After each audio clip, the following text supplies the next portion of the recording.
kezdő nyelvtanfolyamon vettünk részt az egyetemen, és ezek voltak délelőtt, és délutánonként pedig minden második nap volt ilyen kulturális óra, például kalligráfia, sütikészítés, arcmaszkfestés, volt, hogy mentünk ilyen tradicionális kínai kertbe, amik nagyon-nagyon szépek voltak.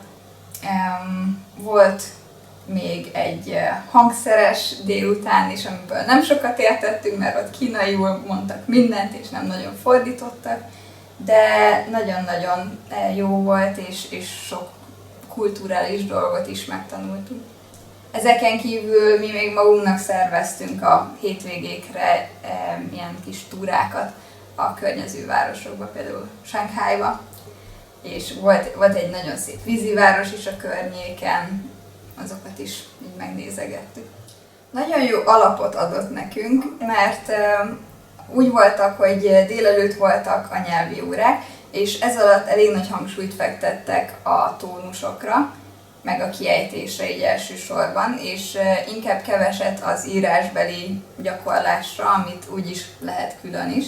És mi 4-en voltunk magyarok, és 3-an ebből a kezdőcsoportba mentünk, de mi már egy évet tanultunk kínaiul, úgyhogy nekünk eléggé ilyen ismétlés szintű volt, főleg az elején, és hát úgy érzem, hogy picit többet tudtunk volna fejlődni, hogyha van egy középhaladó szint, de az sajnos nem volt, viszont is a végére azért elég jó használható tudásunk lett.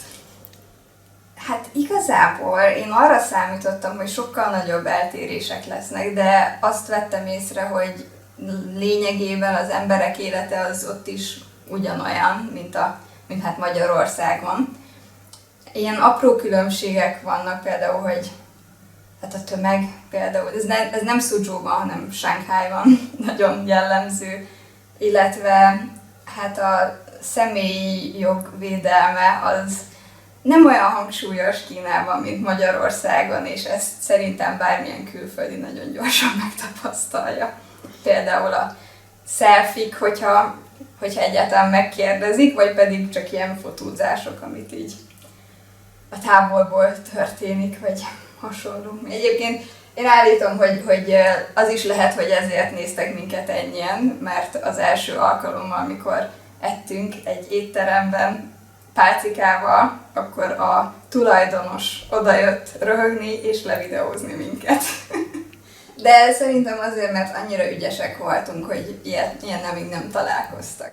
A kaják, azok voltak a kedvenceim, a levesek, a tiaozük, a baozük. Néha azóta is visszagondolok ezekre.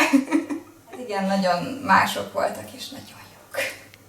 Nagyon hasznosnak gondolom, mert egyrészt a tanfolyam maga is nagyon sokat segített nekem így az alaptudásban, és rögtön gyakorolhattam is a megszerzett tudásomat. Például kiabálhattuk étteremben, hogy fúj, jöjjön, ami a pincér, vagy felszolgáló, ugye?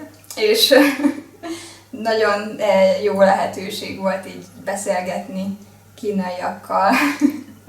Mindenképpen tök jó, hogy egy új kultúrát ismer meg az ember, és hát utazgathattunk is, ami mindig nagyon jó dolog. És hát mondhatom, hogy túléltem egy tájfont lényegében.